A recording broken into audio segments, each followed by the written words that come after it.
আজকালকার যুগে বউ ভালো হওয়াটাই সবচেয়ে বড় অন্যায়ের কারণ হয়ে গিয়েছে। বউ ভালো হওয়াটাই ঝগড়ার কারণ, বউ ভালো হওয়াটাই আজকাল তালাক কিংবা ডিভোর্সের কারণ হয়ে গিয়েছে। কারণ বউয়ের ভালো হওয়াটাকে আজকের সমাজের স্বামীরা আমরা উইকনেস মনে করি সে তো কিছু বলতে পারবে না তাই কিছু বলে না।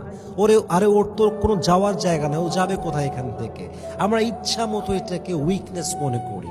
কিন্তু আমরা যদি একটা মুহূর্তের জন্য ভাবি যে আমার ওয়াইফটা চুপ থাকে কারণ সে দুর্বল তা নয়, বরং সে ভালোবাসে তাই সে চুপ থাকে। আমার ওয়াইফটা চুপ থাকে কারণটা হচ্ছে সে সংসারটা ধরে রাখতে চায়, ভালোবাসাটাকে আগলায় রাখতে চায়। কারো ভদ্রতাকে দুর্বলতা মনে করা এটা একটা মানুষের বোকামি ছাড়া আর কিছুই হতে পারে না, ঠিক কিনা বলেন?